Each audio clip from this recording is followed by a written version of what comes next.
When the holidays start to feel a bit repetitive, reach for a Sprite Winter Spiced Cranberry and put your twist on tradition. A bold cranberry and winter spice flavor fusion, Sprite Winter Spiced Cranberry is a refreshing way to shake things up this sipping season. And only for a limited time. Sprite. Obey your thirst. This episode is brought to you by Indeed. You're ready to move your business forward, but first, you need to find the right team. Start your search with Indeed Sponsored Jobs. It can help you reach qualified candidates fast, ensuring your listing is the first one they see. According to Indeed data, sponsored jobs are 90% more likely to report a hire than non-sponsored jobs. See the results for yourself. Get a $75 sponsored job credit at Indeed.com/podcast. Terms and conditions apply. In Walmart's Nouvelle, time was ticking away. Only a few nights left till the big holiday. But last-minute gifters had no need to worry. Walmart Express Delivery got their gifts in a hurry. From Nintendo to Nespresso and Lego flowers, they could check off their lists in as fast as an hour.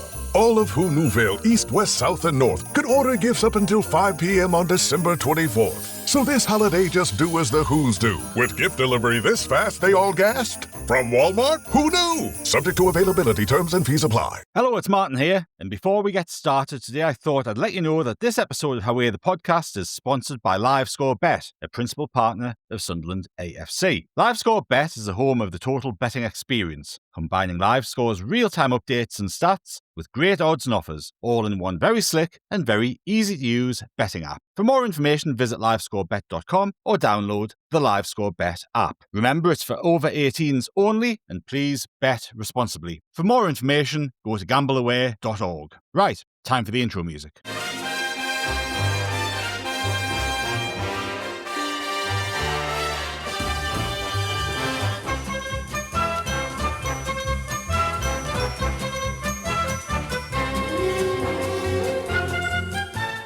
Hello and welcome to Away the Podcast, sponsored by LiveScore Bet. It's Martin here, and we've got a Q&A pod for you today. There's plenty to talk about coming off the back of Saturday's defeat at Man City, and the small matter of a game against a club from up the road who used to have a soul before they sold it.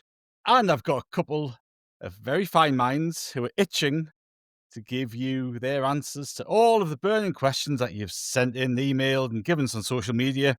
So first of all, we'll say good morning to Andrew Smithson. Morning, mate. Morning, Martin. It's nice to see you. This game that's coming up, you'll have to jog my memory. I can't quite remember who that's against. It's slipped my mind at the moment, mate. We'll have to. We might come on to it. We might get a hint with a couple of the questions later on about the game on Saturday. But I don't know if anybody listened to the podcast that Chris and I did with Nick Barnes after the game on Sunday. I think all of us were unanimous in our opinion that we just kind of want this week to fast forward without any thought about the game. Hopefully, if we win, we can bask in the glory of that and the aftermath of that. But if you could press a button now and fast forward me to Monday morning, we haven't got beat, I'd probably press it, because that's my approach to derbies. I don't like them much at all. I'd be in the queue right behind you to press that button because I don't like the experience at all. I think I've said before, it brings out the worst in some people.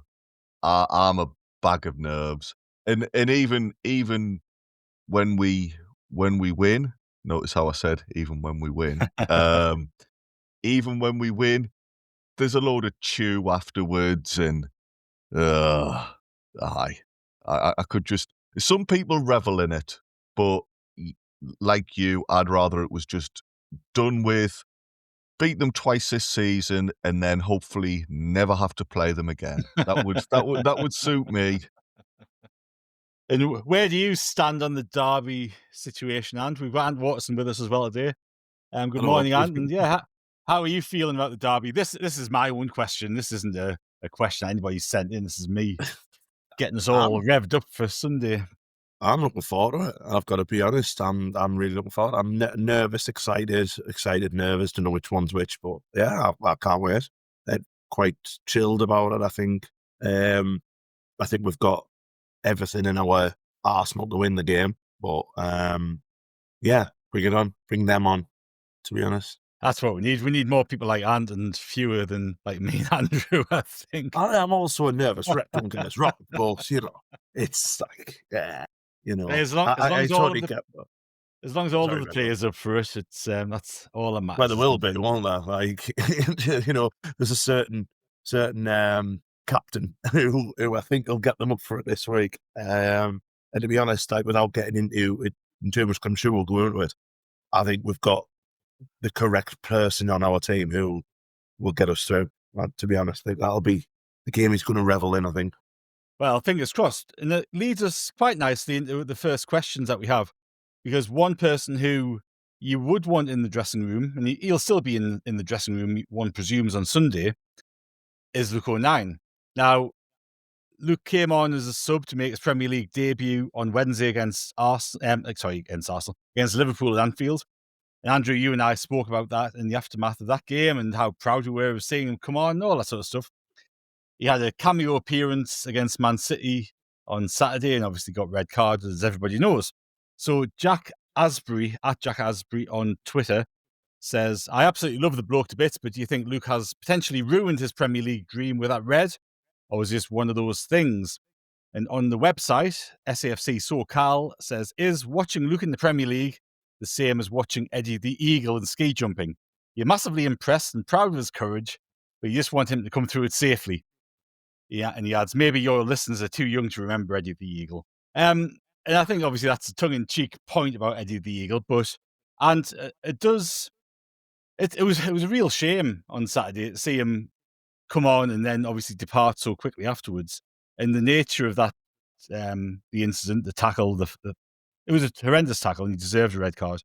And it was just such a shame to see him have that so quickly after coming back into the team. We'll come on to some of the other issues kind of around that in a little while. But do you think that red card's kind of it for Luke O'Nien in the Premier League? That's what Jack's asking. Or do you think there's more to come from Luke O'Nien? Especially with the Cup of Nations coming up when we're losing a lot of players, I expect to see him, in the squad and stuff like that. Listen, it's a bad tackle. I agree with what you said there. I don't think it's malicious or anything like that. It's just it's late. That's the problem, isn't it? He's been sold up the river by Enzo the Fair with a really bad pass, and then he's obviously he's just thought win the ball, and that's the difference between the Championship and the Premier League. Just how quick world class footballer. I think Nunez won it. World class footballer who just too quick for him, and he's left his foot in and stuff. I don't think, like I say, I don't think it's a malicious foul or anything like that. I actually don't think it's overly as bad as what Guardiola's was as well. I thought they were both red card worthy tackles. Just I think our lad had a red and white strip on or blue strip on Saturday, and Guardiola just happened to be in sky blue and full of riches in the Premier League. But that's for another day. And I'm not saying that Premier League's corrupt, but I think he's one of them ones that come, the end of the season when if we stay in this league, which I think we will, where we're looking at thinking, obviously we need to kick on, we need to be a top club in this league. I think it's one of them ones that he's saying you're not going to be playing much, and I think also that goes to show that why we needed to bring in the players that we brought in, because that's the difference between the two leagues. Just stuff like that. There, had that had been last season, he'd have got away with it because there'd been a yellow card, because he got given a yellow card, didn't he? Yeah.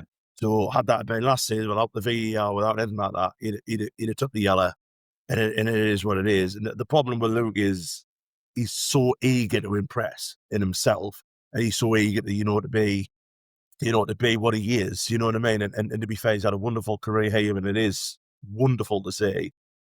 I think it's just over exuberance or whatever has got him sent off. And listen, I think it's a bad tackle. I feel so sorry for him that he's missing the next 3 games, to be honest, especially the derby. I must admit, because I wouldn't have wanted him, on the pitch or anything like that, but even just on the bench or something like that with the lads and everything. I just think would have been great for him. Even just to go and warm up and soak in the atmosphere would have been class for him. But it is what it is, I'm afraid. And yeah, I think he'll play again this season. It's sort of next seasons after. I don't think he'll be here, but because I think he'll just need to go and play football, won't he? But again, I'm not going to dig him out like what I think a few people did on Twitter and like, oh, that should be his last game and all that stuff. It's just that it is what it is, isn't it? Really. Had it been anyone else, we wouldn't be having this conversation, would we? You know what I mean? Hadn't it been Trai Hume, for instance, who's capable of doing something like that, we wouldn't have been having this conversation. So I just don't see why, because it's Luke O'Neill, and it's a huge thing. And Andrew, we've seen through the course of Luke O'Niall's Sunderland career that he continues to prove people wrong. He's made a career at Sunderland out of proving people wrong. You know, if you go back to his very early days, he had people writing him off on social media because he was only in the team apparently because he smiled like a school prefect and all this sort of stuff. And he's continually got his place in the side. He's continually proving people wrong. Even when he went up the Championship, people were saying, he'll never cut it in the Championship. He's a League One player. Fast forward a few months and he's a pivotal part of a team that goes into the playoffs and eventually wins the playoffs. So it would take a brave person to completely write Luke O'Neill off as a Premier League player, wouldn't it? Oh, without doubt. Like you say, he's got a lovely habit of proving people wrong and coming back from the issues that do crop up in anybody's career. I think you'd be extremely harsh to look at somebody getting it slightly wrong against one of the best teams in the world in a game where you're already 3-0 down. Things are a bit stretched. We've taken off a couple of senior players with a view to the next game. I think you'd be extremely harsh to take that incident and say, well, that's proof that he's not good enough in the Premier League. We've seen that tackle or tackles of that level, even in that game from other players. You don't then just say, oh, well, that's it for them. They can't ever play again. I did feel for him, as Ant says, it wasn't malicious. It was poor, but it wasn't intentional. It's not like he's gone over the guy's knee or anything like that. There's no doubt in my mind whatsoever that there's a future for him at Sunderland. I don't think he would have been involved against the Mags, but you were asking, weren't you, in the Nick Barnes episode, I think it was, why was it him coming on in the last couple of games? I did think that was him being prepped to have a bit more involvement during AFCON.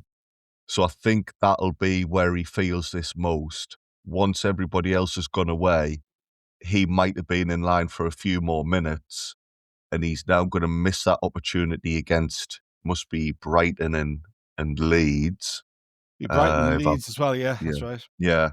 But in the build-up to the Mag match, he'll be around the club. Any disappointment that he's got, he'll be keeping to himself. He's not going to be sullying the mood in the next few days. He'll be around the academy, continuing to be a positive force and trying to get the rest of the lads in the right frame of mind. So he'll not be on the bench against them or anything like that, but he'll still be part of the preparations, I'm sure. And that point about his introduction, and you know, it's actually more about the players who didn't come on than the fact that Luke O'Neill did come on. So Christopher Dixon on email says, when Xhaka and Siddiqui were subbed off, were you surprised that neither Rigg or Dan Neil came on? And do you think Rigg could be loaned out in January? And Roy of the Rokers on X as well says, with Dan Neil not making it on the pitch, are we like to see our homegrown talent sold in January, particularly as we are being heavily linked with Guendouzi? It's another one for me to get me tongue around, isn't it? He talks fuming with that. He also talks about Santiago Jimenez and fitting him into the squad. But he asks the question again, do Rigg and Mayenda go out on loan in January? So I think if you look at those two questions and you look at the match on Saturday as well, we've got Chris Rigg, Dan Neil, and Elizier Mayenda, all who've been on the bench for the majority of the season, haven't seen much action. All Rigg's seen a couple of games. Mayenda obviously started the season off in the team. And what do you think their future is? Do they have a future at the club? Do you think they'll go in January? What do you think is going to happen with those three? I don't think Dan Neil will stay because obviously they've got the contract situation, and when I just don't see it happening. I think Saturday was probably the main kind of cameo for that from going, because if you bring he brought two wingers on, didn't he? Didn't he bring? I just think I think his time's over. I've said this for the I think the last few times we get asked about Daniel quite a lot, don't we? Especially in these Q&A sessions. I just don't see it happening. I think if he'd signed a contract 18 months ago or whenever it was, I think he probably would have been given more minutes. It's just, it's just one of them things. I really don't want Chris Rigg or Mayenda to go out on loan. I just think it's a waste. I think especially with AFCON coming up, I can see Rigg getting in the team, to be honest. I can see Rigg, if something happens. You remember over Christmas as well, we play 3 games in a week, isn't it? It's like Leeds and Man City, and then there's the FA Cup game, isn't there? Enzo Lefebvre won't be able to play all 3 of them, I don't think, especially 90 minutes. So I'd imagine Rigg will get a goal there. And then obviously with, Talby, Adingra, Traore all going, there'll be a way to get Elezier Mayenda in there. So for me, I just don't see the value in sending either of them out on loan, because where are you going to send them to? You send them to probably, I don't think the Premier League club will come in for either of them. So this is sort of going to be dropping a level, or they'll be going, Scotland or whatever. I just don't see the value in that, Martin, to be honest. I'd rather them, especially with Rigg, with who we've got in midfield, like Granit Xhaka and Enzo and all that, learning off that. Remember, he's only 18. You know what I mean? Sorry, there's the dog. He's only the dog agrees, by the way. He's only 18, and he can learn so much off this crop of players than what he would going out on loan and kind of a lower level and looking good. I'd rather him stay here and learn from that, and then his time will come. Chris Rigg's time for Sunderland in the Premier League will come, because he's too good. And with the same with Mayenda, he's got some superb players to learn off this season. Why do that? I don't see the need for it, to be honest. I guess the counter argument, Andrew, is that they could potentially learn more from getting first team football in the Championship, for example. And whilst we've got this period of time coming up with the AFCON going on, and obviously us losing players, the transfer window is going to be open till the end of January. So is there a potential for the likes of Rigg and Mayenda, by the time the end of January rolls around, we've got players back from AFCON, probably signed a couple of players as well. If they're in that situation at the end of January where they're not looking like they're going to be near the first team or the starting 11 at any rate, are they better going off into the Championship to get 3 or 4 months worth of football? If you look back, I know it's a different scenario, but probably similar ages as well. Jordan Henderson, when he was coming through, he went to Coventry. Now, I know that I think that was before he made his first team debut. He might have had 1 or 2 appearances, but it was certainly before he had a good run in the first team. But he's probably a similar age to what Chris Rigg is now. Jordan Henderson wouldn't be more than 18, 19 when he had that loan spell. So do you see that as being a better avenue for their development? Or do you think that, as Ant thinks, kind of better off sticking around, learning off the people of Granit Xhaka and players like that, and just sort of riding the season out with Sunderland? Well, you said as part of your question there, Martin, is there the potential of it? Well, there's certainly the potential of it, because we know that the club look at every possibility for every player and have well-formed ideas about how they see them progressing. So if they are to go out on loan, it'll be part of a bigger picture, a bigger set of thinking for them. I personally don't see the need to put them out. I think in terms of the Championship, they've already clocked it. They've already shown they can perform at that level. I don't know what else they can learn from it. And yeah, being around a Premier League squad with players who are coming in and are trying to take us to a next level probably would take those two along with them. We're asking questions about Mayenda and Rigg, and are they getting enough minutes in the context of they've had a couple of seasons of being first team regulars. Had they not played this often for the first team, you'd be less inclined to be thinking, oh, do they need to be getting more minutes? You'd probably be quite happy for them to come on here and there. and that's how I feel for both of them. They're already well ahead in their career progress, so they can afford to have a couple of months where they're not getting games every single week, because what they're doing instead is learning and building on the experience they already have in the games they do play. And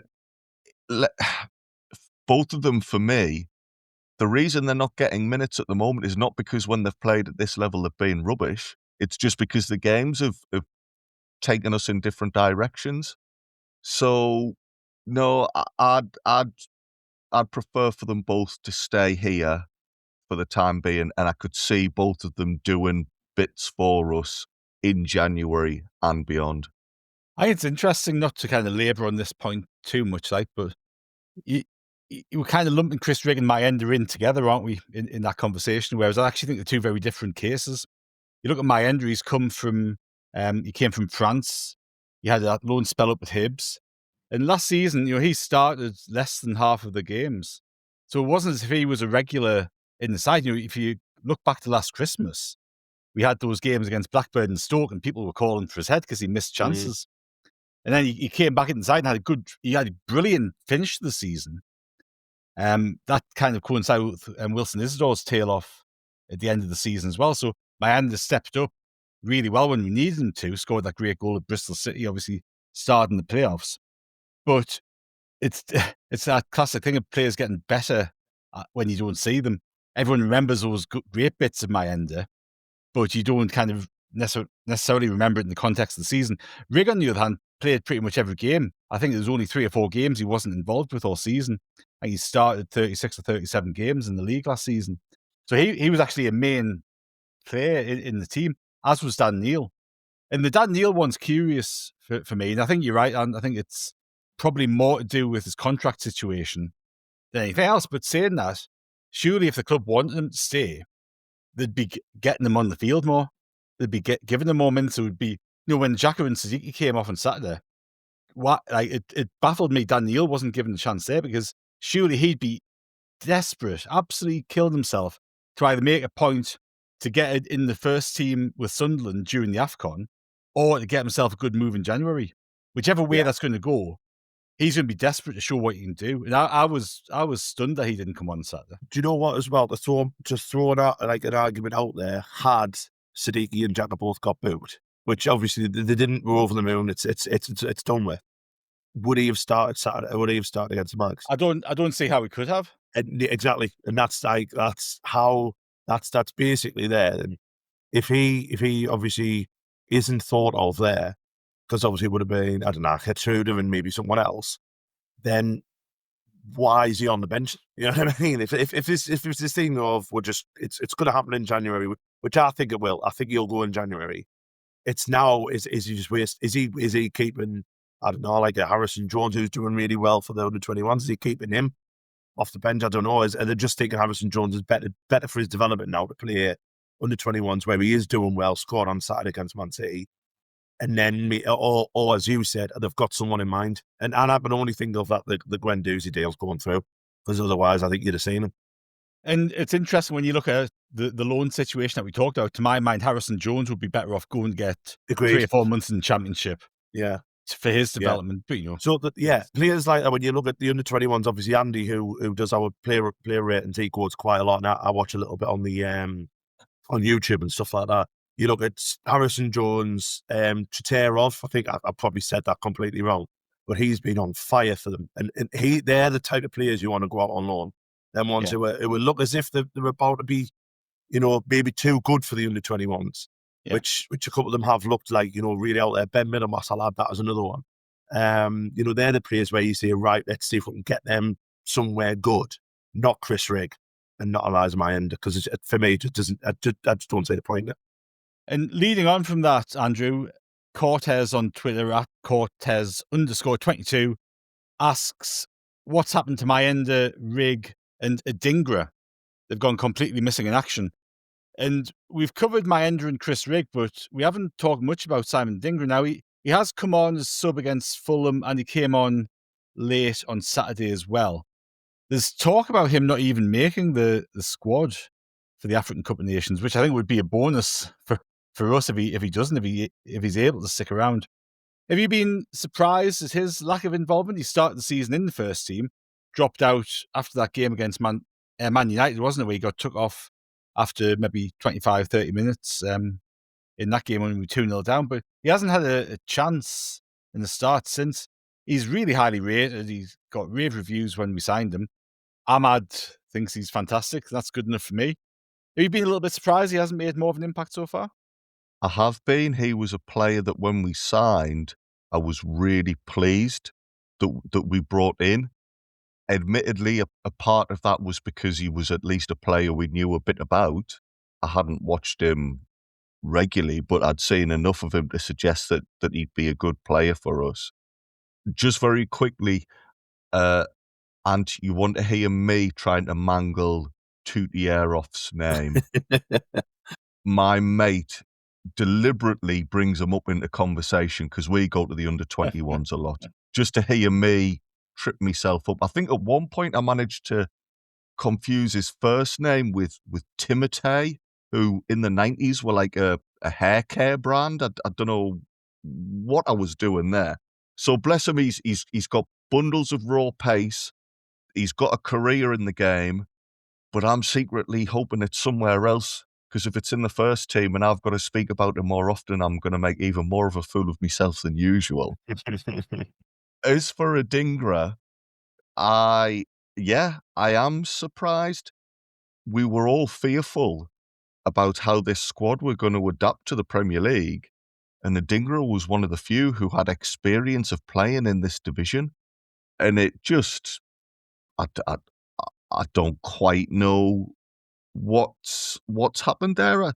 He was off colour against Manchester United, but other than that, I don't think he's been particularly bad, and he has had to wait a long time to start getting a couple of substitute appearances, and even then, it's a hard task, isn't it, against Man City with the state of the game, to chuck him on and say, right, go on, let's see your best. Yeah. I agree though, Martin. Actually, it might benefit Sunderland if by some set of circumstances he doesn't get called up, because then he could see 3 or 4 weeks of regular starts, and if the poor lad was to drop out and not get to represent his country, well, he's going to be absolutely itching to prove people wrong. We'd then have a player who's suddenly got a new reason to really get stuck in and show to everybody, oh, don't doubt me, I'm capable. No, it'll be interesting, won't it? You know, he's a player who's played 60 games in the Premier League for Brighton over the 2 seasons prior to this one. But, you know, in the last AFCON, he was man of the match and starred in the final. So it'll be a big call for the Ivory Coast to leave him out. We'll have to kind of see how that one goes, won't we? We're looking at Adingra and thinking, what's gone wrong there? Why is he not getting a game? It might just be a simple fact of he's not doing anything wrong. Just the players who are getting picked ahead of him are doing exactly what Lebris wants. We always have to remember when we're having these conversations about why a certain player's not getting minutes.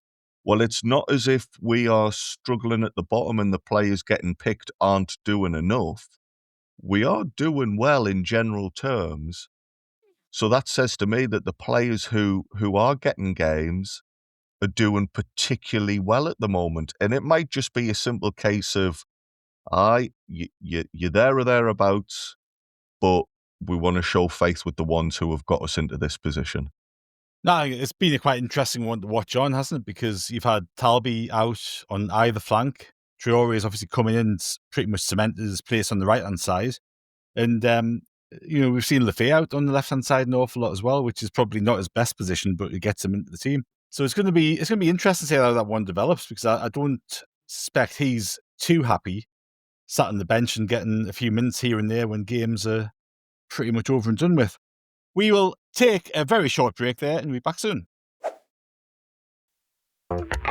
This is Jason Momoa, and I'll be your finance professor today. Welcome to Banking Smarter 101 with Chime. Bam! First lesson, sign up for Chime and set up direct deposit. You'll be joining millions of members banking fee-free. Second lesson, get cash back on eligible purchases while building credit and a higher APY on your savings.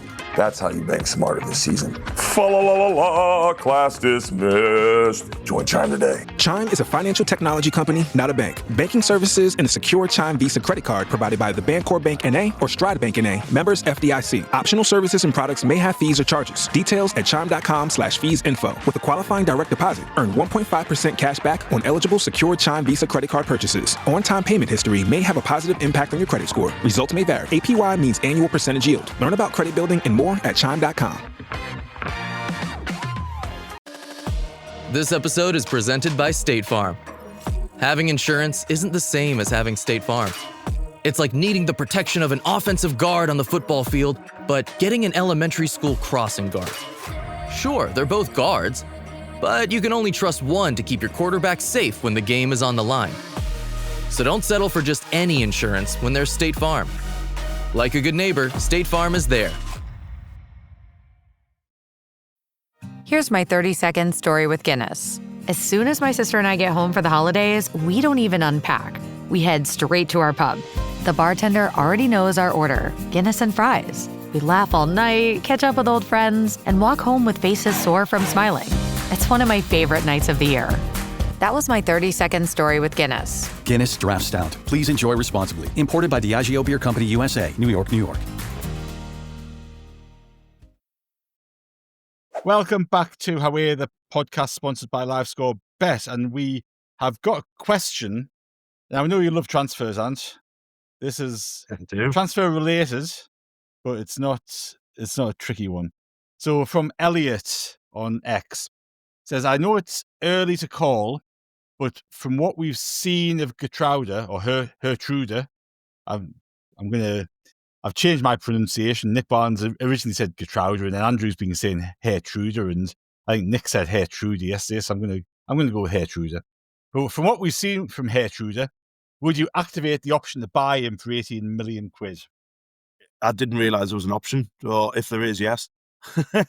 Yeah, I really like the lad. I've got to be honest. I think he's. To be honest, I don't actually think we've seen the best of him either yet. But I think he's another one where he's come in and he's immediately got what the club's about. I mean, when he came on against Bournemouth, obviously he came on, we were winning, he came on to shore up the game, he did the same against Liverpool. Like the amount of times he G's up the crowd and he's up and at with the crowd, he is absolutely sensational. Like, such a character, like he must be like an absolute laugh in the changing room. But yeah, I certainly would. I think he's a top player, and I think, like I say, as far as the season goes, as long as he stays fit, we'll just see him getting better and better and better. I really am a fan of him. I think Geertuida sounds like an old German teacher I think I had back in the day. But I think that is how you pronounce it, isn't it? I think it's Geertuida, isn't it? So we'll go with that. I think the pronunciation police might let us off at that one, so I think we might be okay. But yeah, I certainly would. I didn't realise the option was there. I thought it was just a loan straight. But yeah, if there is an option, I would certainly take that up. I'd love to do that in January, actually. I believe there is, and Andrew, he's probably had a bit of a tough start to life at Sunderland, hasn't he? Because he hasn't been able to get into the first team regularly. He's filled in different positions. We've seen him in the centre of defence. We've seen him over to the right-hand side sometimes. He came on midfield on a couple of occasions. So it'll be interesting how he's kind of viewing his first few months at Sunderland, whether he's a little bit frustrated as not being able to nail down a regular position, or he's enjoying it. It certainly seems to be enjoying being at the club by how he's perceived and how he looks on the field and about the place. But I've been really impressed with him in every position he's played. I think he just looks a quality footballer. And he's one of those, I'm desperate for him to get a regular position to see the best of him. But I can't really figure out where that regular position might end up being. I agree. It's hard to refer to him as a midfielder, a defender, a fullback, because wherever he's been, he's done a decent job. That makes things a lot easier, and I think that suits a manager like Lebris, who does change tactics during a game, to know that he's got someone on the pitch who he can move around and ask to do different jobs and be comfortable with the idea that they'll do it and they won't look all at sea. I think you make a very fair point there about it's not so much if we want to sign him, it's whether he thinks he's getting what he wants from Sunderland at the moment. I'm led to believe last season was he on loan at Leipzig or no? We've taken him on loan from Leipzig, haven't we? Yeah. I believe. I get the impression that he wanted more involvement last season and was a little bit unhappy for him to see himself getting brought in and out of the team and doing those different jobs. So whilst he might like being at the club, and he does seem to get it, he could just be thinking, well, it's canny here, but I'm still in the same scenario as before. I want to be playing week in, week out. So he'll have an input as to whether this happens, and there'll be indications behind the scenes about whether he wants to make things permanent. What a lovely situation to be in, though. We are now getting to pick and choose. Oh, do we fancy keeping hold of this international player who's played well at Feyenoord for years and got, I mean, I don't quite know the stats, but he was a regular in European competition for them. So he's got a pretty impressive CV. And yet for us, he can't nail down a spot just yet. That just speaks volumes about the strength we've got. But if it was me, I'd be making it a permanent thing. I like him a lot. I think he's a capable player. He's got 42 games in Europe throughout his career. He's got 19 caps for the Netherlands. He's played over 200 games for Feyenoord. And everything that you read about him, he's a right back. I think even last year, before he went to Leipzig, Liverpool were after him to play right back. Yeah. So that's kind of how highly he's rated, and that's the attention he's attracted previously. And we haven't seen him play. We haven't seen him play right back. So it's going to be an interesting one to watch, isn't it? And whether he gets more of a chance during the AFCON, maybe coming into midfield to replace Siddiqui, it looks a possibility they might do that. I think it's going to be whether he wants to convert his loan move into a permanent deal rather than whether we want to, I suspect.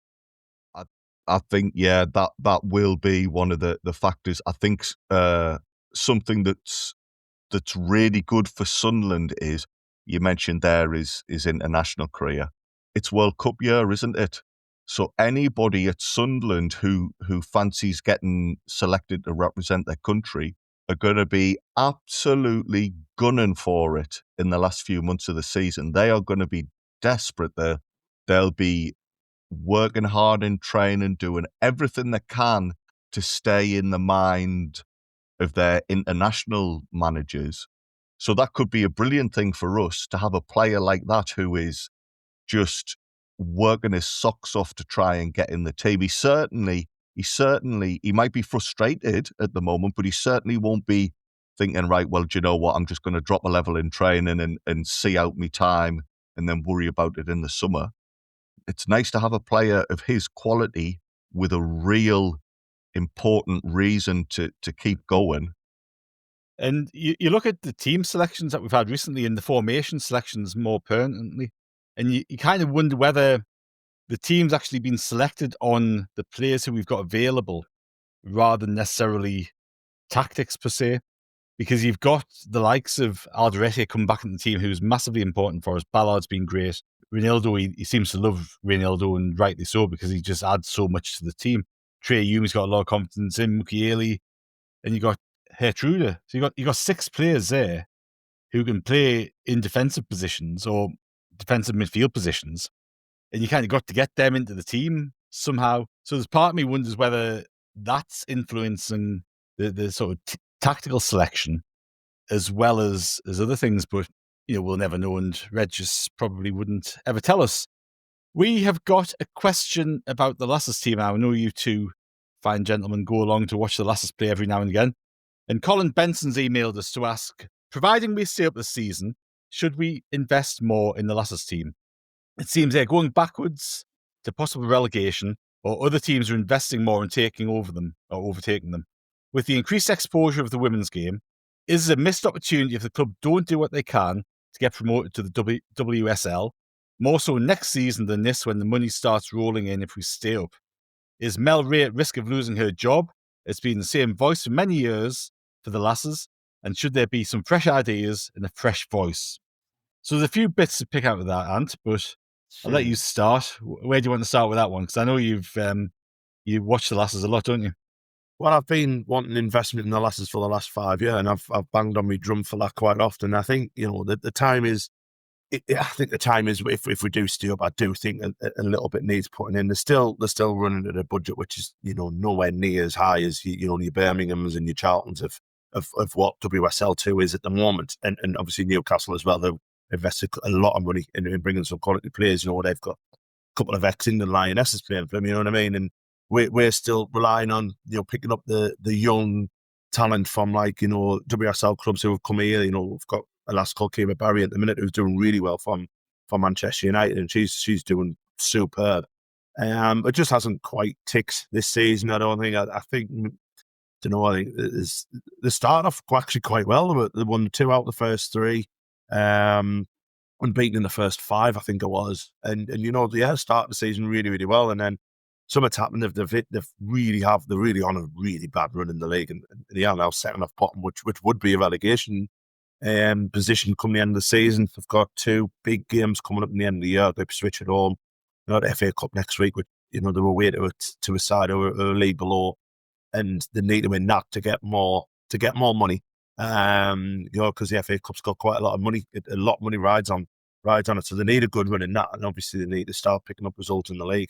It is slightly worrying. I do think it needs a little bit more. It does need a little bit more, just to bring in, when you're seeing, Newcastle, who didn't care about their women's team until, the takeover. They just did not care. But then, they've seen a huge influx of investment, which has seen them come up 2 divisions. They want to be in the WSL, and you just see that where's our ambition? Have we got an ambition to make WSL? You don't know.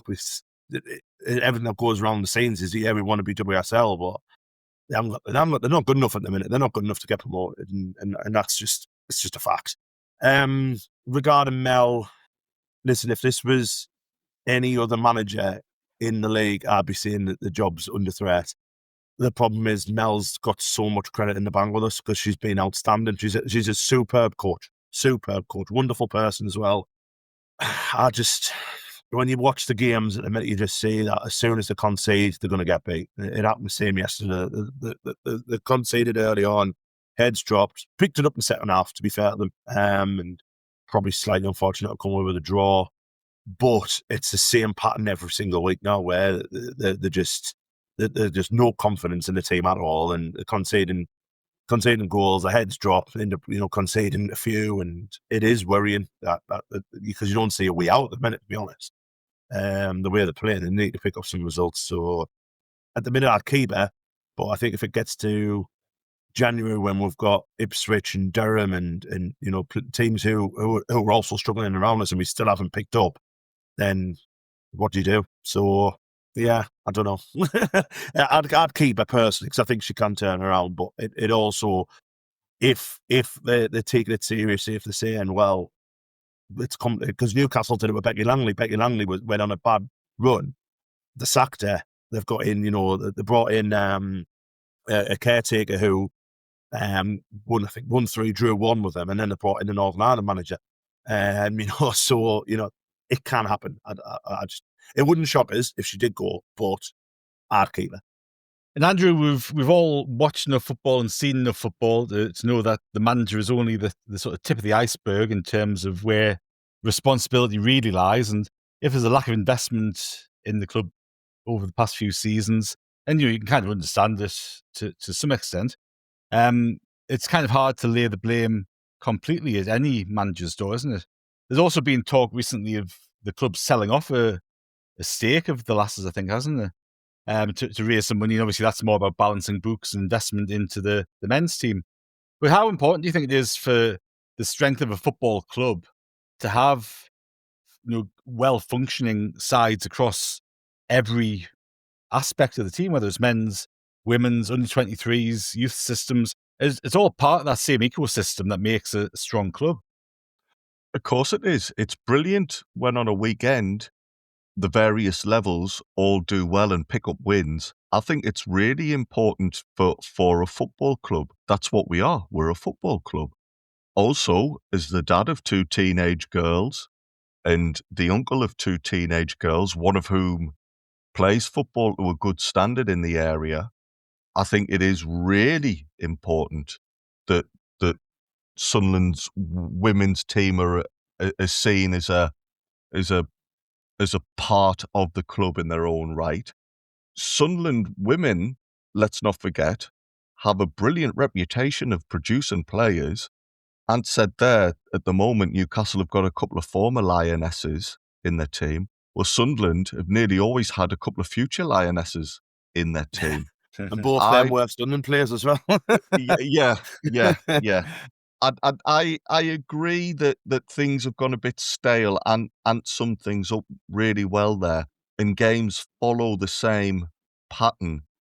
I don't make every single game, but the ones I watch, it seems to me as if we play all right, we create a few chances, we don't score them, we don't put them away, and then the opposition just score a soft goal with one of their first attacks, and you don't know where it's come from. It's a sucker punch. You're like, hang on, we were the better side, and yet we're the ones losing.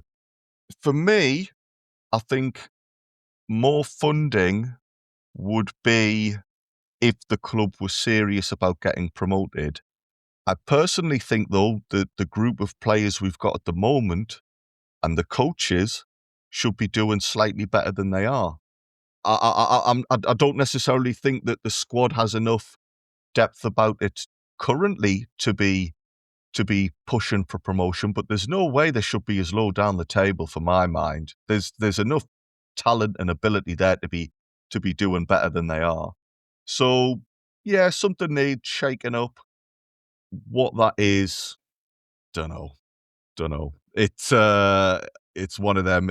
Like you said, we've all watched plenty of football, Martin, but if we had all of the answers, we'd be in better paid jobs and we'd be the ones making those calls.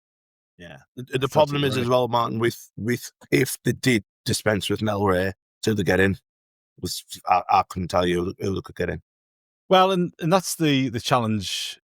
Like it's the eternal challenge, isn't it? When you switch a manager, a good manager is only going to come into that job if everything in the background set up to succeed. Yeah.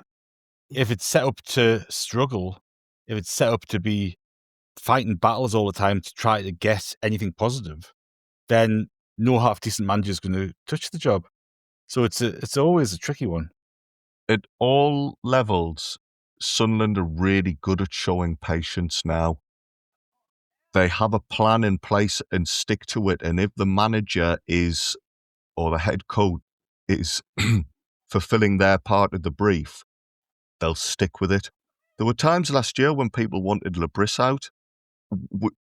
As football fans, we only see the immediate results. We're desperate for that Saturday or that Sunday for the whistle to blow at full time, and we've got a decent performance and a couple of points out of it.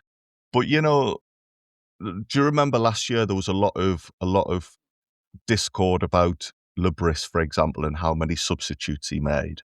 It takes somebody very brave in that scenario to just stick with what they're doing because they think that long term it'll pay off. He obviously, we now can see, the reason he didn't make substitutes last year wasn't because he didn't know how to or he didn't know what to do. He just didn't think there was the options available. Now, when you've got thousands of people shouting at you to change things up, to not do that, it takes some doing.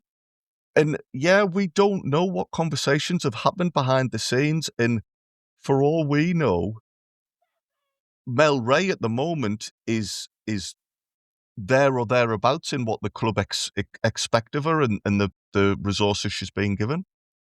And always the people inside the club have an awful lot more context to what the reality is than any of us do looking from the outside, don't they? They know what's going on. They know what's happening, what the situation is, what's going on behind the scenes. And it's only within that context you can actually judge whether somebody's actually fulfilling the job. and what the expectation of that job is. So it's a hard one to answer with any real insight, isn't it? But it's one that we'll certainly keep an eye on, especially with the talk of the, whether it's selling off or whatever it is, part of that women's team, as other clubs have done over the past 12 months. Other clubs have sold off stakes in their women's side, haven't they?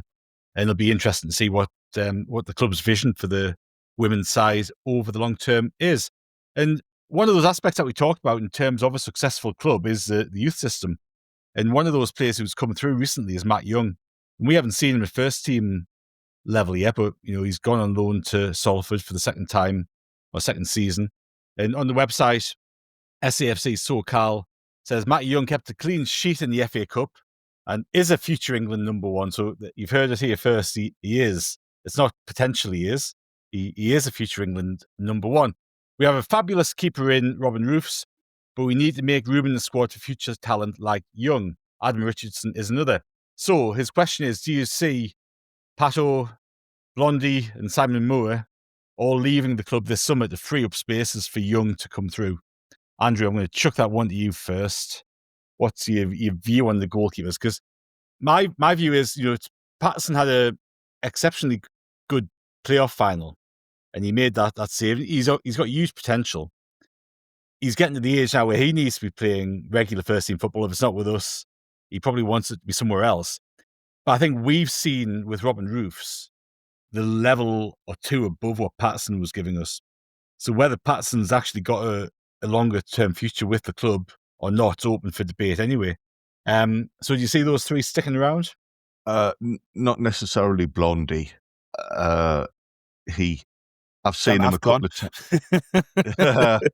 Yeah,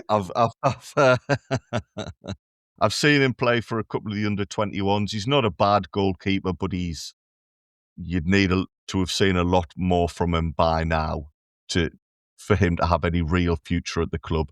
He was brought in to fill a role, and he's filled that. Simon Moore, I think it was Luke O'Nien referred to him recently. He said he was one of the most important individuals in the club last season. He only played a handful of games, but he was a really massive figure behind the scenes. Yeah. So whatever happens to him, he deserves credit for that.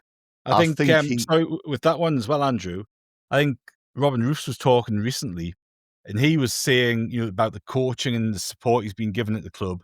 And he highlighted Simon Moore as being a really important person for him on the training ground. So, there's potential for him to, potentially go into a coaching position or what have you. But he seems to have that respect and that aura and that influence behind the scenes that, again, we don't often see. Being fans, you go to the games, you watch the games, you don't see all of these important, crucial bits off the field that are actually probably the biggest part of, or a big part of what that person brings to the club. Yes, you've got the performances on the Saturday, which are usually important in the short term, and they've got to be right, of course they have. But you've got the other aspects too. We've seen it with Grant Xhaka off the field and Luke O'Nien over the years off the field. And by all accounts, Simon Moore kind of falls into that same category. Yeah, he does. And it is massive. I remember when he came into Sunderland, I did a bit of reading on him, and he'd already undertaken a few of his coaching badges, which always jumps out at me. I always like to see a player who's trying to better themselves and got an eye on the future. So that is part of his makeup. We as fans, perhaps, again, we don't have the full context, but we as fans perhaps look at players and think, oh, he's not getting picked for the first team. He must be rubbish. But there's so many other facets to it on a day-to-day basis. If Moore is to move on and Blondie is to move on, I think internally the club would wish them all the very best, and there'd be individuals there who'd be sorry to see them go because of what they've done. Patterson is different because he has had the number one spot and been used to being top dog and playing all the time. And it's a really tricky one because of the nature of goalkeeping. I'd be so disappointed if he was to leave and we haven't had the chance to see him at this level. Roofs has come in and has performed fantastically, but we don't know if Patterson's come on a few more leaps and bounds behind the scenes as a result of that. Has having genuine competition for the number one spot spurred him on? I like Patterson. I was one of his biggest defenders. He's been huge in our progress over the last couple of years, but I don't know. I don't know how we get to see what level he's at now without something bad happening, in that Roofs is either suspended or injured. Well, I think that's the thing. We don't want Patterson to get into the first team of the season, because that means either Roofs got injured, suspended, or is seriously out of form. But you look at the age of Patterson, he's going to be 26 by the end of the season. Simon Moore's going to be 36 at the end of the season, so that suggests he might be going to a coaching role. Or, goalkeepers play for a long time. He can go off somewhere else and play a couple of seasons if that's what he's driven by. I would be really surprised if Patterson's still here this time next year, I have to say. I think he will want and will need and deserve to go out and play regular football at a good level. Yeah, he definitely deserves it. And of course, in the summer, we'll have Young coming back, who he'll want to be part of the scene. And that was a question when we go back a few minutes, is do we actually need to clear the decks almost to enable a pathway for Matty Young to come into the first team? But it's different with goalkeepers, isn't it? We saw with Jordan Pickford.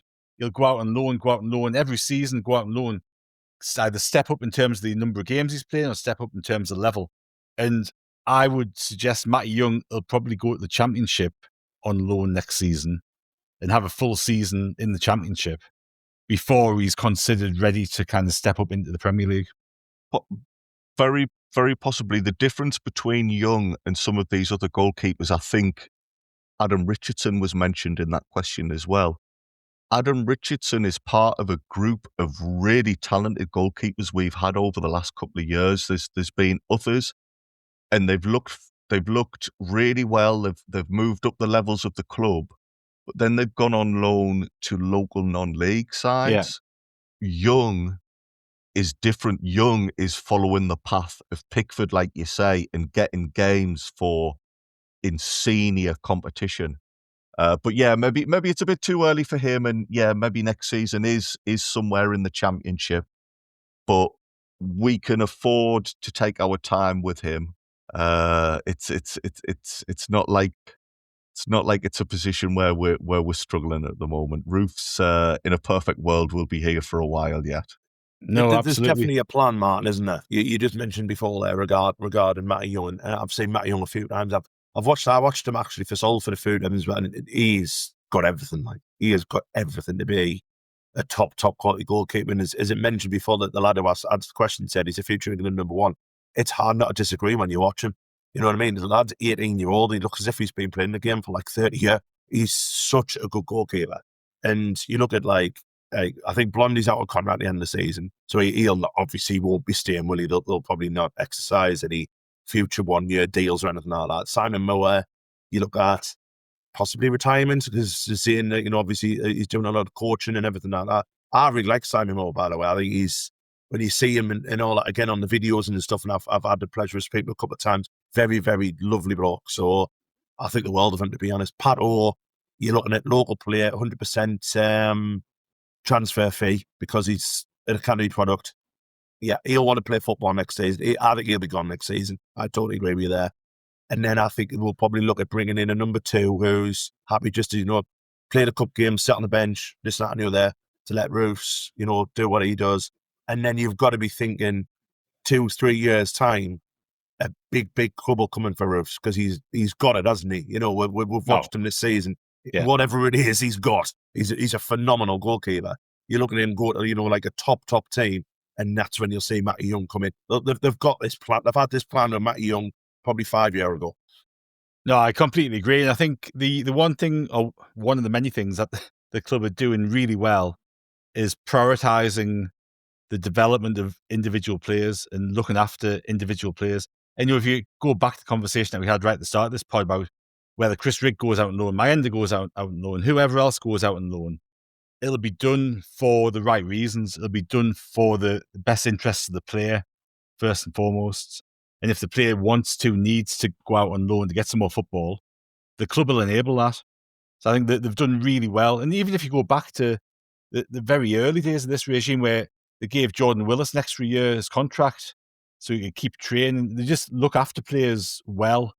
And I think, I know it's completely off on a different conversation point here, but that word gets around football. And if we've have got a reputation of looking after players really well, prioritising what players need above anything else, when your mate asks you, what's something like to play for? Brilliant, mate, get yourself there. Because word gets around in football. I've got one quick question for you, Anne, and before we go off to a very short break. And it's a hypothetical one from Aaron Young. If Dan Ballard and Trai Hume were English, would they be going to the World Cup to represent England? He says, Aaron says, looking at the latest squad, I'd be inclined to say yes. I don't think Trai Hume would. I love Trai Hume, don't get us wrong. I don't think he would. Dan Ballard, 100% yes. That's the answer I was looking for. Right, we'll take another short break. We'll be back very soon. Popeye's Scary Good new Freddy Fazbear Box has garlic palm tenders and cheesy bites with marinara sauce. Try it before it's too late. And see Five Nights at Freddy's 2, only in theaters. Love that chicken from Popeyes. Limited time at participating U.S. restaurants.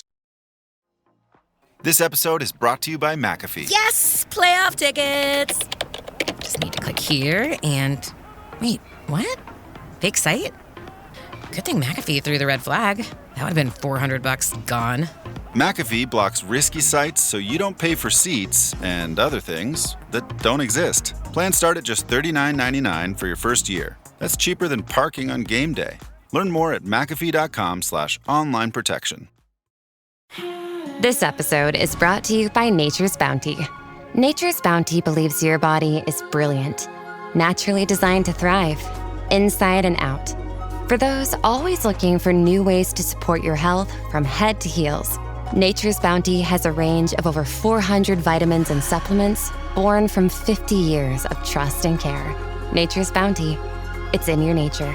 Visit naturesbounty.com to learn more. Welcome back to However, the podcast sponsored by LiveScore Bet, and we are getting to the final part of our Q&A podcast. And of course, with the match coming up on Sunday, attentions are turning very quickly to that. Now, we've got a couple of questions about the Newcastle game, and they both revolve around team selection. So, Joe Lewins, at Joe Lewins on X, says, we need Reinildo back for Newcastle, but the left-back position is a bit of a concern, as Trai Hume is much better on the right. He said, I'm not sure whether Serkin's good enough, having watched you in 21s. And Lou, at Lou_SAFC, asks, who leads the line versus the Mags?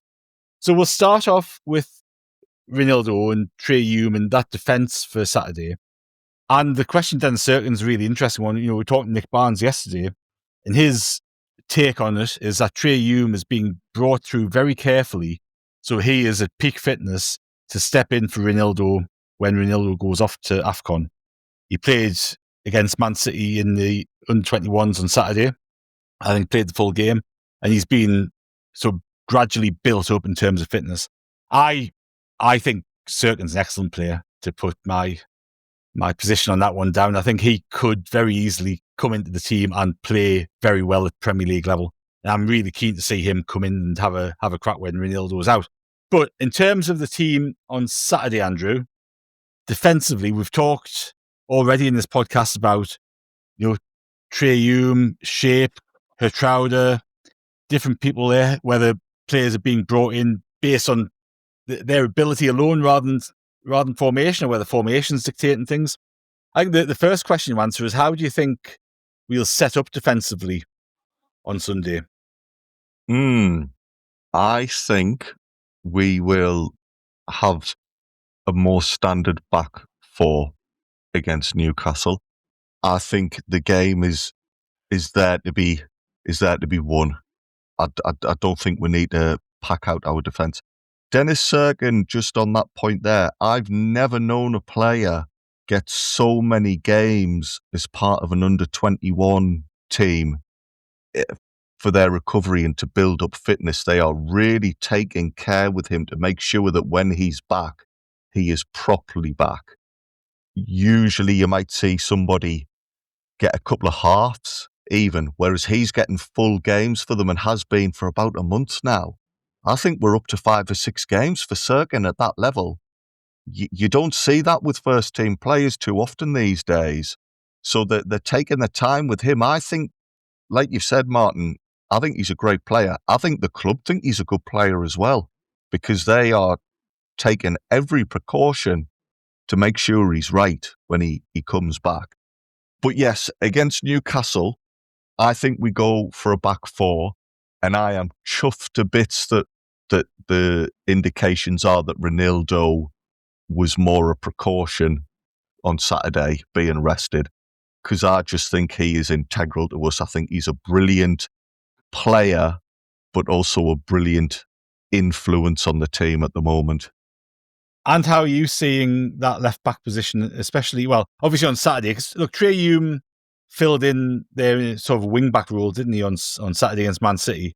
And you can argue back and forth about the virtues of playing Trai Hume on the left. I think his game suffers by not being on his natural foot. I think we actually saw some of the best of him in that game at Anfield on Wednesday, where he was able to go up on the right-hand side, provide the width, drift in midfield, and he's much more comfortable there, in my view, than he is playing out on the left, where he's got to come inside more often than not.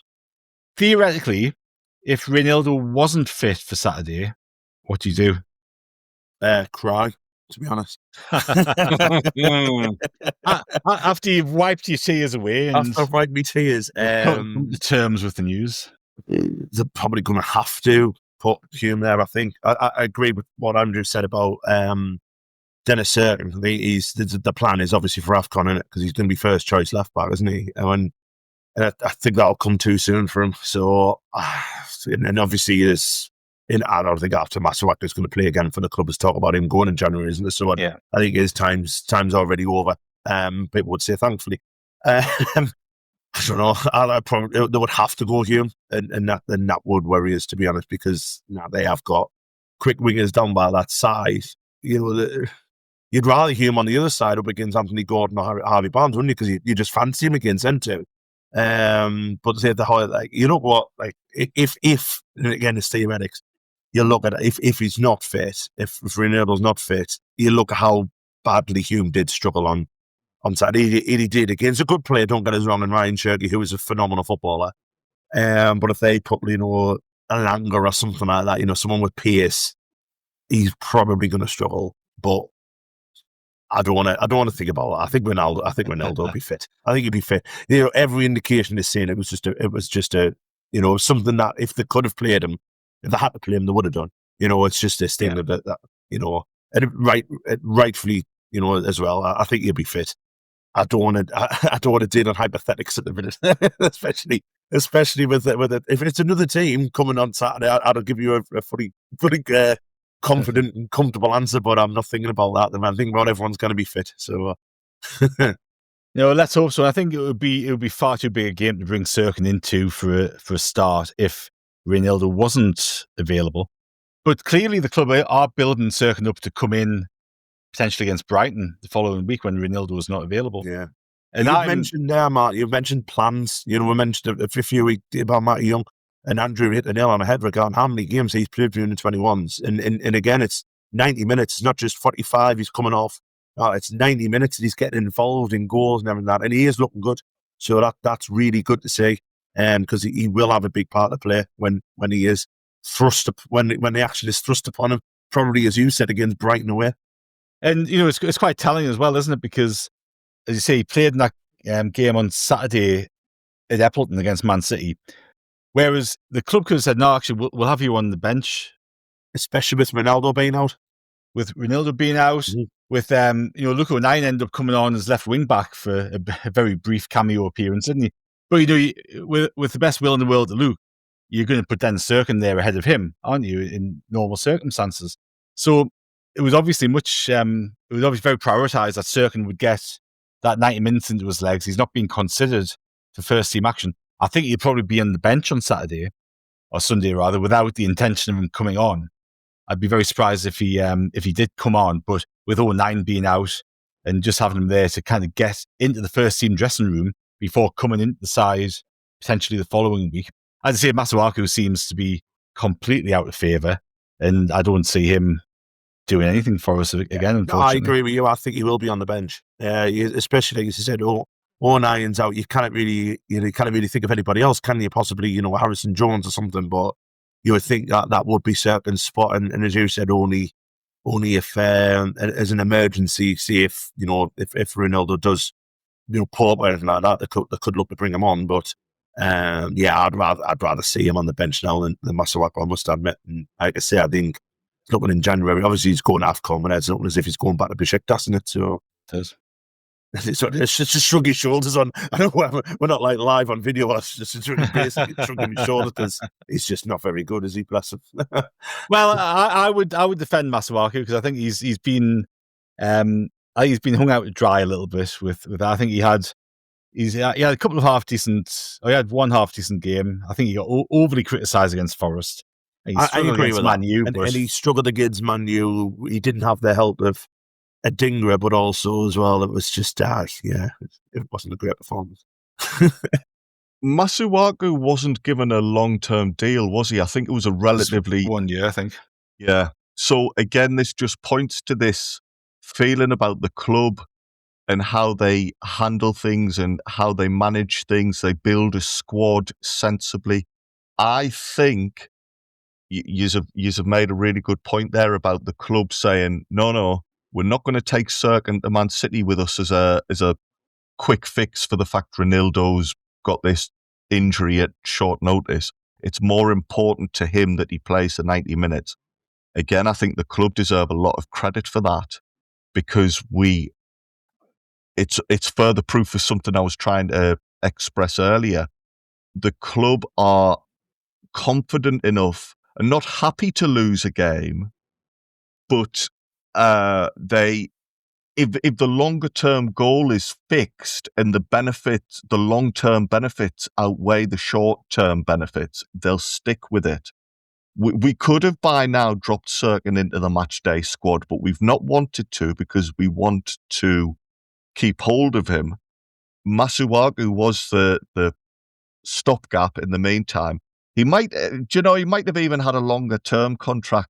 For all I know, somebody's probably doing the research, as I know, and that person's called Ant, and Masuaku's got a 2-year deal.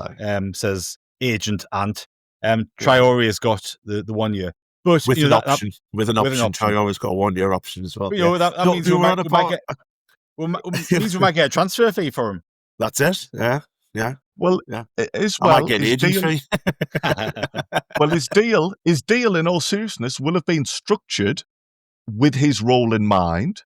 And I tell you what, and for somebody who doesn't like answering questions about our transfer policy, you seem to know our situation and our contract lengths. I think you do know a bit more than you like to let on. No, it's just when we were on about goalkeepers before, and I was sure Simon Moore was out of contract, so I went on to the ESPN contract list, and I thought Masuaku was a year as well, but he wasn't on it, so I just double checked. And he is too. Yeah, it's Traore who's the year, but he's got a year's option, and I think they'll obviously without getting into too much detail, they'll take that up, won't they? And that's going to be.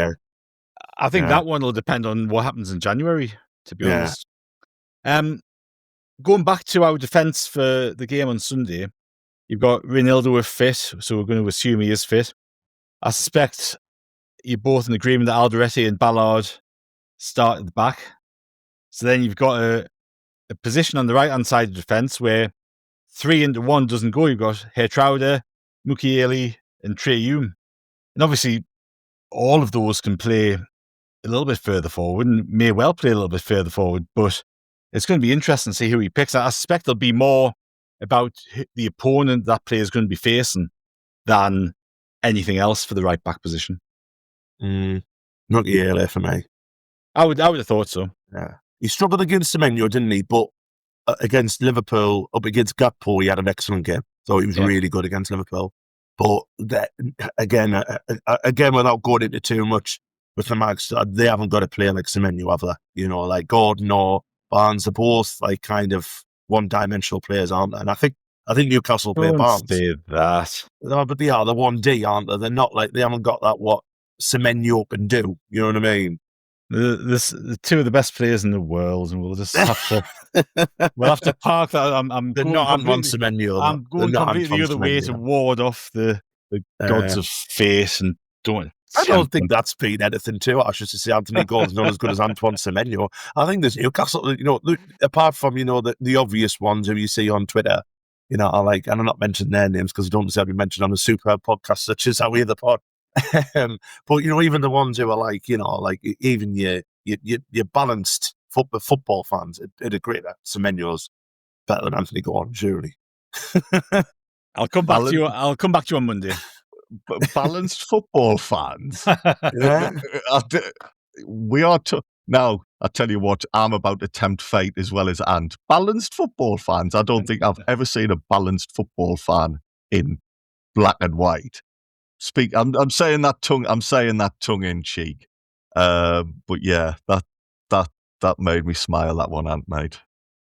Going back to the team for Sunday, we'll go at the other end of the field because Lou @Lou_SAFC has asked who leads the line. Now, Brian Broby started against Liverpool at Anfield, and I thought he did really well. Wilson Isdor came back into the team against Man City on Saturday, and I think he did all right. He's really impressed me, Wilson Isdor, this season with his willingness to kind of put himself about, his physicality, his work rate. I think we saw a different side to him than we saw last season in that regard. But I think we can probably all agree as well that our attack hasn't been as impressive as perhaps our defence has been and midfield has been so far this season.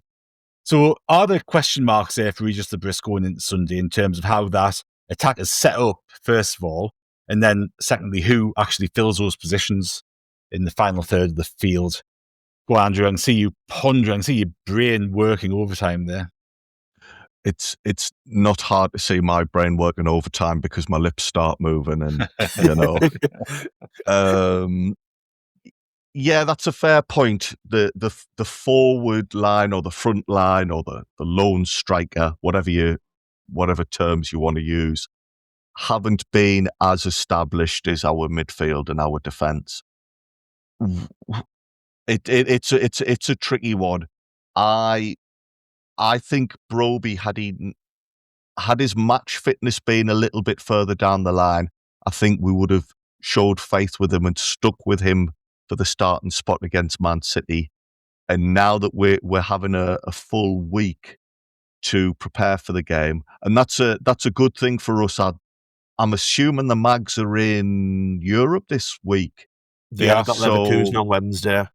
Yeah, so we don't have those distractions. We'll have a good week on the training ground, and I think having had that benefit, I think for me at the moment, Broby offers a better option to start for us.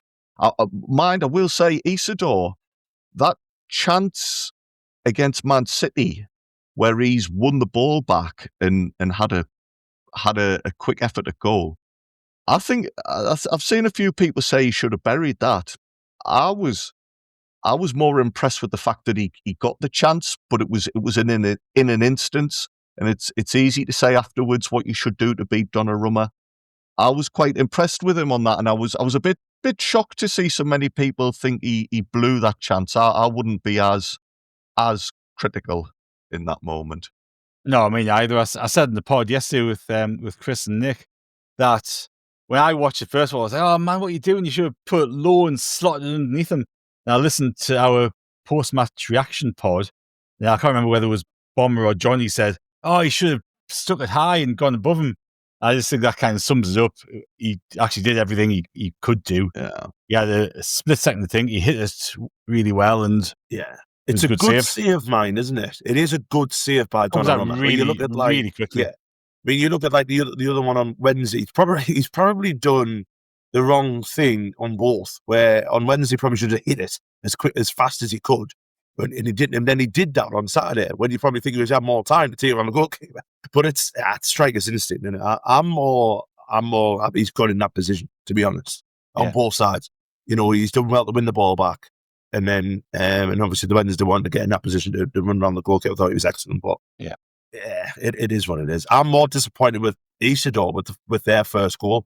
The fact that Ruben Diaz has just waltzed past him and he hasn't made that track back, and he's ended up, Ruben Diaz ended up doing what he did and scored a lovely goal. Whereas when you want your player, when you're not seeing much of the ball, you want your player when their defence is pushing, you need him to push back with the defence. That was the only thing I was disappointed about him. But it is what it is. I'm in agreement with you, Andrew, about our selection up front on Sunday. And I really think Brian Broby should start. I think we just need to make sure that we figure out what that support around him looks like. But I really like the sort of scenario that we had with Enzo Olefier almost kind of playing off him centrally, and then two wingers either side. Now, I would not be surprised at all to see Simon Adingra come in on Sunday. I don't know why. I just got a feeling that he's got a big part in our season to play. Do you think it'll be Traore, Adingra, Lefebvre, and Broby? I reckon it probably could be. I wouldn't put that past it, to be honest. I think it'll definitely be Traore, Lefebvre, Broby. It's the left. I don't know if it'll be either Talby or Adingra. I think personally it'll be Talby. But see, I can see your argument. I think the thing that'll play into Labrissa's mind for Sunday with Talby is against Bournemouth for their goal from the long range goal. He gave the ball away. Mm-hmm. Liverpool's goal, he gave the ball away. And even when he came on Saturday against Man City, he gave the ball away in a really easy position. And I just think he'll be a bit concerned in a high-pressure game of that magnitude on Sunday, what that would do, for the team, but also to Talby's confidence. I think Talby coming off the bench, Isidore coming off the bench with the pace that they've got, could be really pivotal to have to introduce later on. And I think it all depends on where Adingra's head is and his fitness. Yeah. Just to counter that, Martin, we saw what Adingra did against Man United when they have a fullback who pushes forward a lot. Didn't help Masuaku out at all. Newcastle have got Tino Livramento who pushes forward a lot.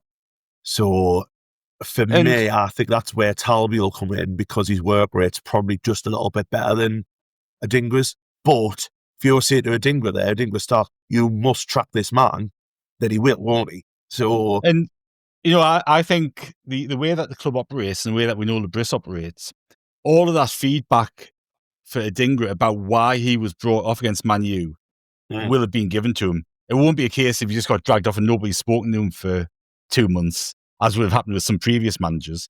He will have been told, look, this is why we brought you off. This is what we need you to do in that position. So he would be desperate to prove that point and prove himself worthy of getting back into the side.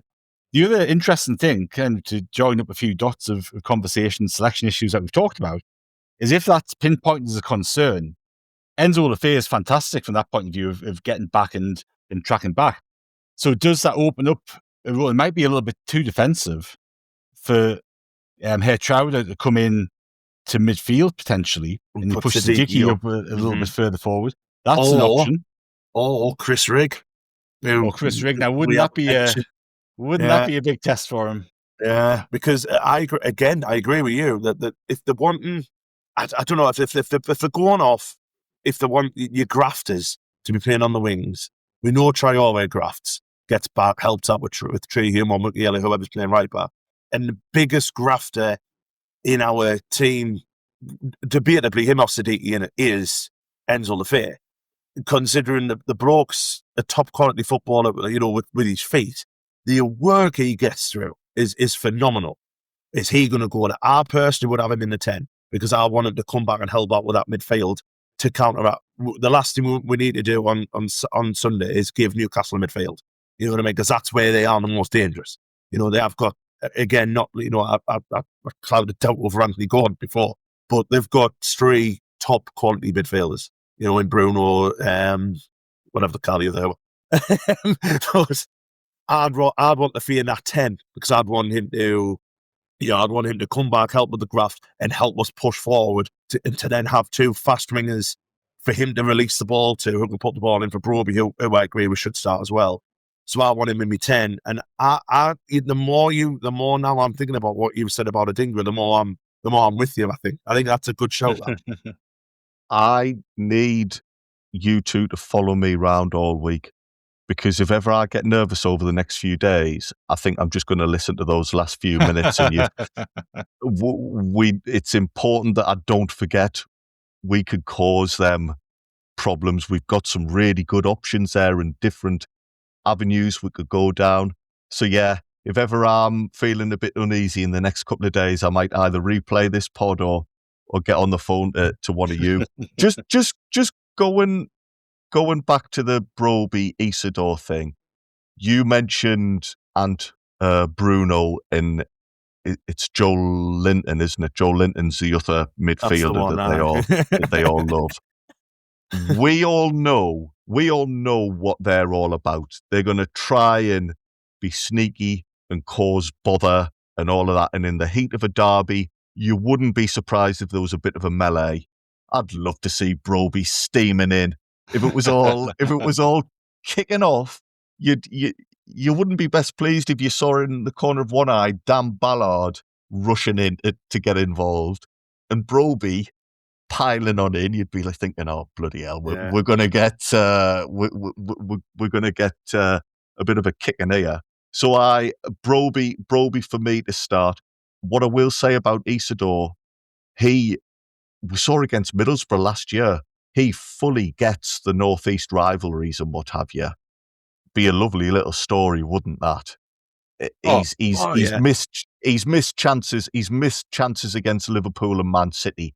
I think he's been unfortunate, but there has been question marks around could he have done better with those chances. Well, I tell you what, if you want to prove any doubters wrong, this weekend is the time to do it. Isidore would be forgiven for every miss in his whole career if he comes on after Broby's ragged them around a bit. If he comes on and pops up with a little winner for us. But it's an ideal scenario, isn't it? Again, because I know we've got podcasts coming this week that'll get into more detail, but it's an ideal scenario, isn't it? And you go back to, was it Rusty who mentioned it a few weeks ago regarding your finishes in your side? A bit like the rugby where the rugby, they bring on the better players at the last 10 minutes to finish the game. You look at who we possibly, because we've picked the team between us, haven't we? We think. I think it's just Talby Adingra we're kind of like on the fence with.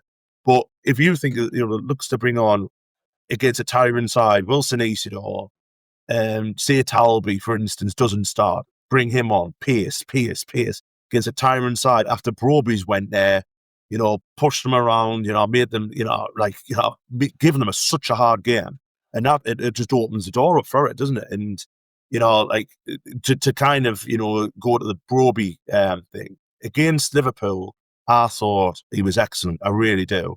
And the amount of free kicks that I think it was Stuart Atwell, wasn't the referee? Stuart Atwell just either missed or ignored. There was at least 4 or 5 where he was Canate wanted to play for Sunderland that game. The amount of time he wanted to swap shirts with Brian Broby, bless him. And he did get a few as well, didn't he? But he played really well. And his forward play, his link up play is excellent. And he'll run them ragged. He will. He'll give them a really, really tough game. And it just sets it up for likes of Isidore or Talby or Mayenda if Mayenda gets a go. Yeah, it's so exciting, isn't it? Well, you've got me looking forward to it now a bit, and which I did not. Do you want to run through walls with us today? That's my plan. There we go. Hope everybody's feeling as motivated as I am now after listening to all of that. Because you're right, Andrew. Listening to it does remind you that it reinforces the fact, it reinforces the fact that we have got a lot of good players. We've got enough options to change things around. We've got a manager who's smart enough to spot weaknesses and strengths in the opposition and counteract them. And this is the sort of game that we've been longing for the last 6, 7, 8 years. No matter how much we don't like them when they come around, we've been longing, desperate for the day to come again, where we can go out on the football field, on a level playing field, with our nearest and not so dearest. Compare what we're expecting this weekend with the last time we played that lot. and just look how different it is. Yeah. We did not turn up at all. It was as if we'd done no preparation for that game at all. But yeah, this time around, everything will be sorted and arranged in advance. We don't know how the game's going to go, but you're going to be confident that we're going to turn up and give it our best shot. It is encouraging, and it does take away some of the nerves that you can at least be confident in us making a good account of ourselves. I just think it's amazing in general that we have so quickly been able to get over a 3-0 defeat at the weekend. On paper, a bit of a scudding and a sending off should have been a disaster. Should have been the last thing we needed ahead of a game that's going to be nervy. But if anything, it was the least disastrous disaster, because if you could have picked anybody to lose 3-0 to, it was probably Man City. Some clubs will be over the moon with a 3-0 defeat to them compared to what they actually got. You know, some teams have conceded 5 or 6 to them. But just the club is in such a good place now that we can move on from that so quickly, and we don't need to give it another thought. Barely any of this podcast has been talking about the aftermath and unpicking what went wrong against Manchester City, because we don't need to worry about it at all because of everything else that's gone well for the club, and this understanding that it was a bit of a one-off, and had that first goal not deflected in, it could have been easy. In the past in the Premier League, a 3-0 defeat would have just been a continuation of the alarm bells. And, we're in real trouble here. Look at what's happening. We're getting beat 2 or 3-0 every weekend. We're just in such a different place, and we are now going into important games, which, as Martin says, people look forward to. We're not just thinking it's a derby, you've got to be up for this. We're thinking it's a derby, we're going to be up for this, and we've got a fair chance of getting something. It's arguable we're favourites. That's arguable. We're really good at home. They're not the best away from home. We're above them in the league. It's arguable we're probably favourites going in this game. I know we're not going to be looking at it in the cold idea, but still probably underdogs in our minds. Don't get us wrong, you know what I mean? But in everybody else's minds, I think we're doing all right. Can I throw a hypothetical question out, man? To both of you, actually, right? Because Andrew's actually made me think about this, because he's hit the nail on the head about having this 3-0. The fact that nobody gives a shit. We got beat off Man City 3-0. It's like crazy. Can you imagine if we were sitting here, right? We'd won 1-0 or we'd got a draw, but Saka or Siddiqui had been booked. We'd be like, no! And it would have been a hell of a result and all that, but two of our best players got booked. It would play Newcastle and started thinking, oh, shit. There'd been some conflicting emotions, I think, wouldn't there? But, it's just mad, isn't it? It's absolutely crazy. I think the whole booking thing, how we've managed that, and the potential impact that we foresee if one or both of them are missing, is a podcast on its own, because I think there's so many aspects to that to go into. But I was just so relieved when the two of them got brought off without incurring the yellow card that was a highlight of the bloody afternoon for me. Once the first goal had went in, I was like, we just need to make sure those two don't get booked now. Yeah, I would have took them off at half time. That's how I would have done. Like, there we go. It's okay. It's fine. But nah. There is an argument as well to say that had they not had that in the back of their mind, we might not have lost 3-0, you know. But this is a big. I actually think this is a really big conversation. Probably we haven't got time to fit it into today's podcast, but we've kind of skirted around these bookings, right? And we've managed to navigate them through so they don't miss the Newcastle game. Now, if we were playing Fulham at home on Sunday, do Siddiqui and Xhaka play the same game as they did against Man City? Not a chance. No, right? Exactly. They're closing down, they're going in, all that sort of stuff. So I think it was a real mistake to get the two of them to Man City without yellow cards and or starting them both.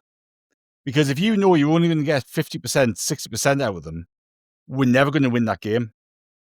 So to my mind, we should have actually, at the end of that Liverpool game, we should have either got both of them booked or at least Xhaka booked, because what's going to happen now is there's every chance he'll get booked on Sunday.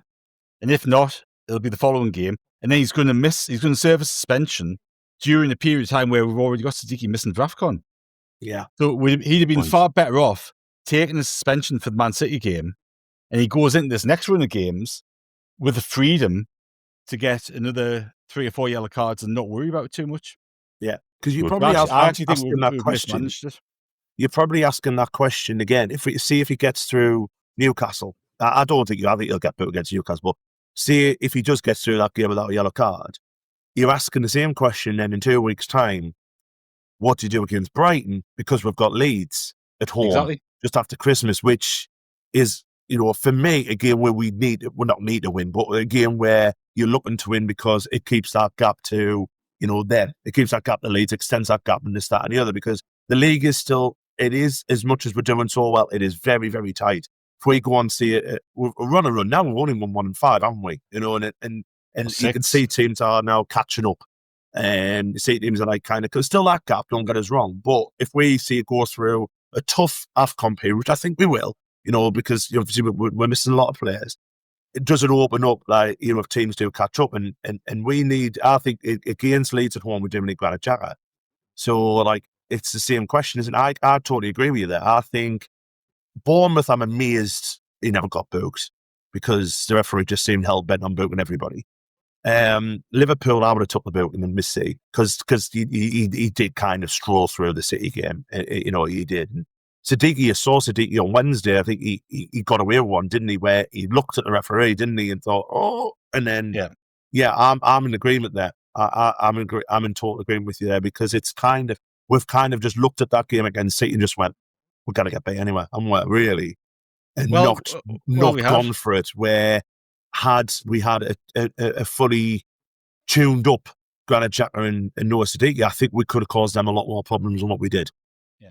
And look, I think we've played it with a really straight bat. We've just gone and said, look, we need to go game to game, manage this. You know what's happening. And again, I think if it wasn't Newcastle on Sunday, Xhaka's approach to the game is probably similar to what he's had over. I thought he was great at Liverpool. Mm-hmm. Right? I think he was more careful, perhaps, about getting into tackles, but I thought he was really good. I thought on Saturday, and look, you can attribute it to the fact he had a yellow card hanging over him. He's 34 years old. He's played 2 massive games in the space of 4 days, which will affect him. But yeah, I think we had the option to manipulate the situation so we do not go into a game over the next few weeks, barring injury, missing both Xhaka and Siddiqui. And the chances are, at some point in December, we're going to go into a game missing both Xhaka and Siddiqui. And I think we could have avoided this. Yeah, no, I agree. Anyway, not to end the podcast on a note of doom and gloom, but it's frustrated me over the past few weeks, that has. Do you want to ask us a nice, happy question to finish the podcast off so you're feeling better about it? I've got one for you, actually. Who are we going to sign in January? Guendouzi from Lazio. It's easy for you to say, isn't it? Well, thank you to Ant. Always a pleasure, mate. Thank you very much. And thank you very much, Andrew. Thank you. We've played the top 6 now.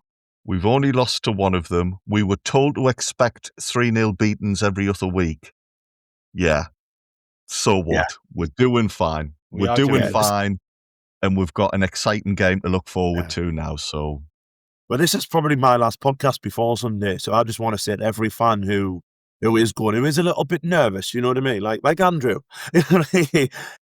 This is why we went through 5, 6, 7, 8 years of shite for games like this. Get yourselves excited, get up for it, enjoy the bloody experience, enjoy the week, and then enjoy Monday when we're rubbing it into all those bloody Newcastle fans when we do beat them on Sunday, because it's going to be a top quality game. And just remember that we've got a side now that is very, very capable. So let's enjoy it. Let's get up for it. Is your middle name Tempting Fate? And I love your optimism, but Granite. Oh, just like I say, I don't know when I'm going to be on again. So I don't think I'm on again this week. So I just wanted to leave that message for any fan. Like I say, just enjoy it, man. You know what I mean? Don't be nitpicking all this, that, and don't be doing what we've just done for the last hour and a half. You know what I mean? Don't worry, we're fine. We've got a great manager. We've got a great side. How are you? Let's do it. Well, there you go. So thank you to everybody for listening to Running Through Walls with Ant, and especially to those who sent in questions via social media, the website, and by email at howaythepodcast@safc@gmail.com. And if there has been something that we've talked about and you want to chuck a question at us, just email us or look out for the social media post or the website article. We'll be back tomorrow as our build-up to the derby on Sunday begins in real earnest. Gav and Chris are being joined by Ian Mercer to start the build-up to that one. And we've got loads more lined up ahead of Sunday. We'll have podcasts every day, if not more than one. And we've got tons of stuff on the website at rokerreport.sbnation.com. Until next time, it's goodbye from us.